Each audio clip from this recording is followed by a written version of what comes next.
Welcome back to the channel. My name is Evan Albrecht. I'm a professional surf and sports photographer. Super excited about this video. I'll be showing you guys how I set up my water housing for in-water surf photography. And yeah, let's get right into it. Doing care of the water housing, how I set it up and all of that. So first off, I have a little case to protect it when I'm traveling.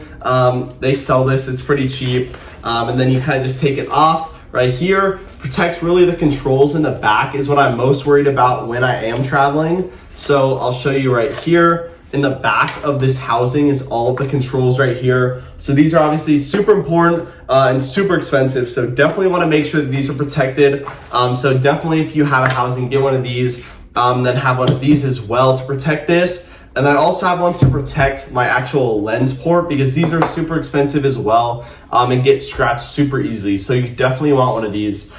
First thing I do when setting this up, first off, take everything off. You really want to make sure that everything is apart. Make sure it's dry. That's obviously a big thing as well. You don't want to clean anything. Make sure if it's wet or anything like that, can fog up inside and definitely be pretty nasty. So first off, take everything off. Make sure it's good. Definitely have a couple of these, some microfiber cloths. Just wipe everything off if you see anything, some scratches or some water, anything like that. Definitely wipe that off. Obviously the lens port's super sensitive, so make sure that you clean that very good, but obviously always use a microfiber cloth. If there's any sand or anything on it, definitely wash it off with water and then use a microfiber cloth after. Most important things for these housings are these little seals right here. So the blue seal, and then in here, there's these little seals in all the lens ports. And then there's another seal on the inside of this. So these are obviously super important to making sure that your housing doesn't flood. So first thing I always do is put on the lens port. And then I also always have a little, whatever these are called, blowy thingy. And then one of these like pens that have this little brush at the end. Always just wipe it off in the inside where this actual liner is. And then you always want to make sure that there's nothing in there. So wipe it off. And then for this, always wipe it off as well, because obviously both of them could have something in it. If there's anything weird on it, try to get it off. And then I'll always spray this inside as well, just to make sure there's not any hair or like dust in there.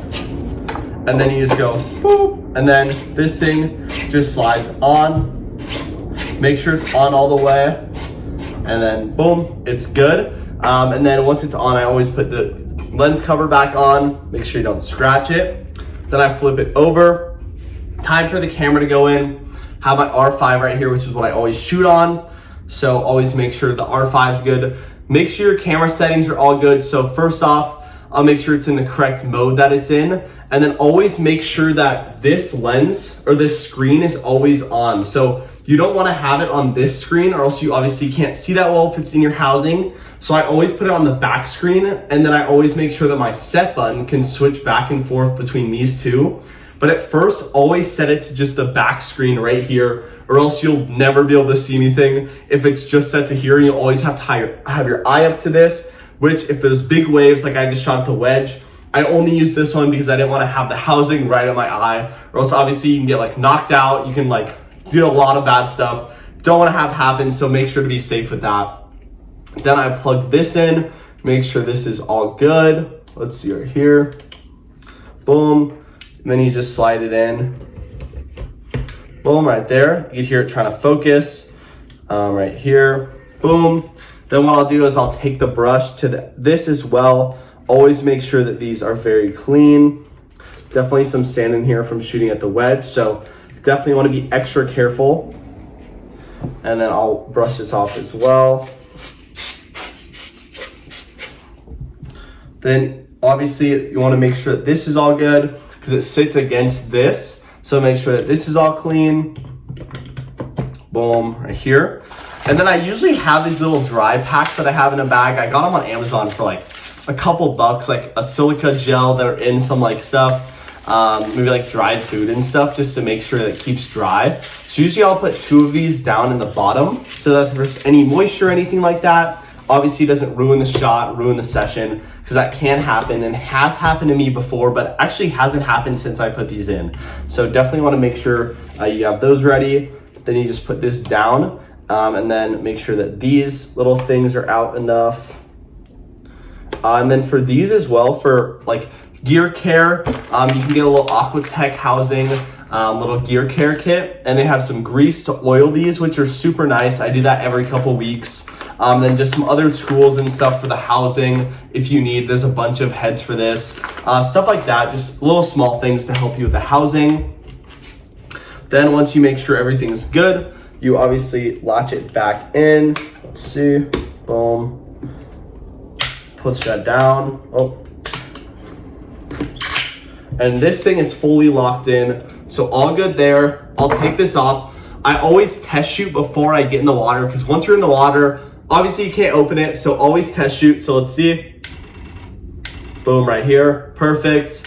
And then you can also see it focus. I always have it on the face focus as well, so that I can actually see, and I'll be turning. And I'm usually like right around here, just following the subject, stuff like that. And then also I made my settings so I can click some of these buttons to change it, where I can also do video in the water and photo. So obviously if you want to learn these things, there's a lot of videos on that, or I could also make one on settings I use in surf photography, which would be a whole nother video, because obviously it takes me a little while to set this up. But then super important as well is having the GoPro on top. So I recently got this little skeleton housing on the top. Makes it super easy, because I had a dive housing on top before, but then it could fog up and a lot of problems happen. So basically make sure it's charged, put the GoPro in, lock it in, and you're good to go. So makes it super easy. And then there's also not another lens in front of it, which is nice, because I tried to just have my GoPro in here before, but it was kind of wobbly and would also go down. So having something like this protects it a little bit more, and I make sure I always get that clean and good footage. And then there's a couple other things that I have in here as well. So I use this Clarify, which I've talked about before. Keep the water off of the lens port. So this is super cool. I got it from Amazon. Not sponsored, but I've been using this for like 5 years or 6 years. So that's been amazing. Definitely have some of these moisture packs, which are awesome. And then obviously these little things are amazing for cleaning it. And I use these every day that I clean. And then one of the most important things as well, when you're taking this back apart, is making sure, so let's see, let's take it apart.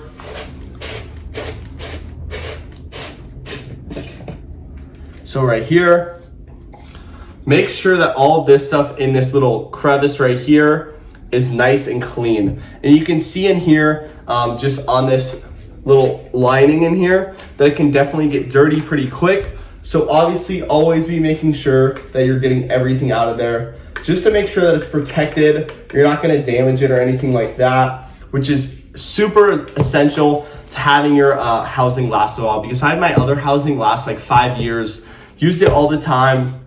This housing, I've had it for, I think 2 years now, and I've used it like, 4 or 5 times a week if it's really good. And then over the summer, I didn't use it that much because it was pretty flat, but just using this a ton, make sure that it keeps up. Obviously protect your equipment, wash it after. I always keep a gallon of water in my car to wash it after, wash all the salt water off, which is obviously super important to making sure that your housing lasts a while. And yeah, just having these little lens covers as well, super important. And these are all super cheap and actually came with a lot of the kits that I got. So making sure you're protecting your gear and everything like that is super important. Let me know if you have any questions down below. But yeah, this is a great video to make. And I wish I saw a video like this sooner, just to learn a little bit of the small things about setting up your housing, cleaning it, maintaining it, making sure that it's all good. So thanks for watching. Let me know if you have any questions down below. Like the video, really helps me out. Subscribe for more videos like this, and I'll see you next video.